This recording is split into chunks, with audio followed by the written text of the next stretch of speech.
The rise of artificial intelligence has been a hot topic recently, especially as people grapple with the idea of embracing it. One big fear is the prospect of losing jobs, which has already been a big factor in the tech world. As AI becomes more common, some worry it might take over tasks, leading to more layoffs and economic inequality in the future. On the other hand, many have touted that AI can significantly increase productivity and ultimately prosperity. So while AI holds great potential, many are asking, where will we fit into this future? Joining us now to discuss the ongoing debate on AI is Brendan Caldwell, Director at Caldwell Securities Ltd. Brendan, thank you so much for joining us. Julie, I'll try and not make it too terrifying for you. How does AI train itself? Let's start with that. And how does this affect the AI model? Well, I think even the developers of AI will say, yeah, we're not really sure at this point.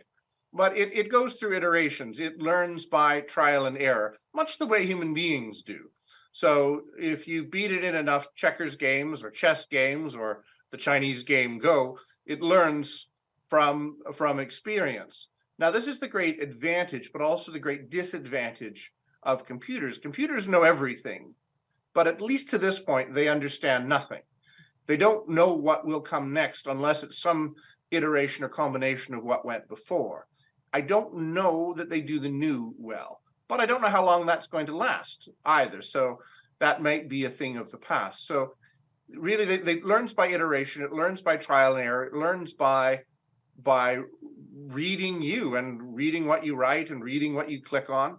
And it develops an impression of who you are as a user and the world around you from what it sees, hears, and if I may use the word, experiences.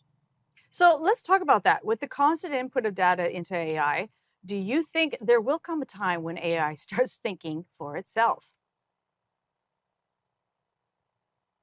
I think it already is capable of giving us the illusion that it thinks for itself. Mind you, human beings are also capable of giving each other the illusion and ourselves the illusion that we're thinking for ourselves when actually we've been programmed. So I think the real question is AI doing not for thinking for itself, but is it doing our thinking for us?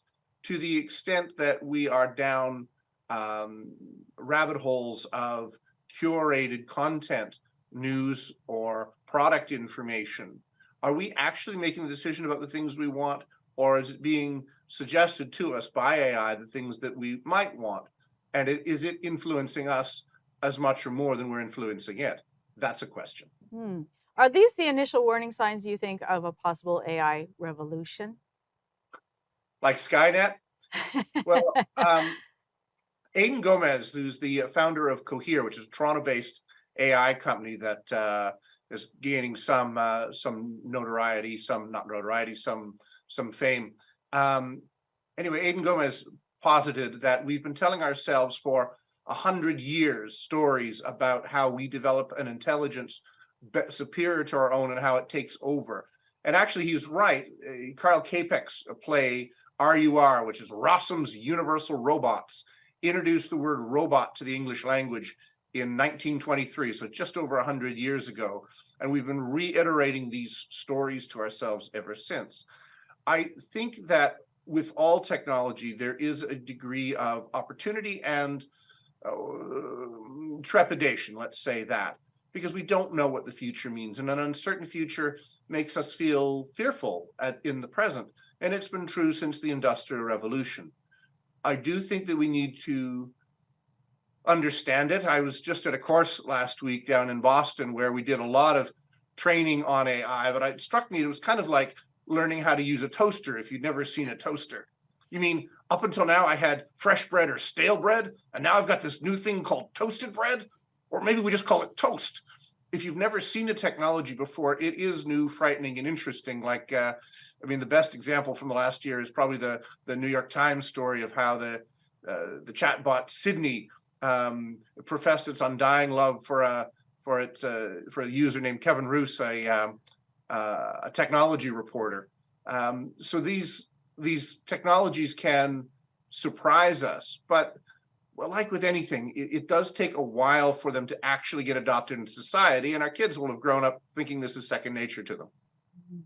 Wow, we have 15 seconds. Yes. Should we be worried or should we be open to AI? Well, it's not a question of being worried because it is coming. I think the question is how it's going to be used. Like any technology, from the Industrial Revolution through personal computers, internet, Bitcoin, and blockchain, all of it's going to be a part of our lives.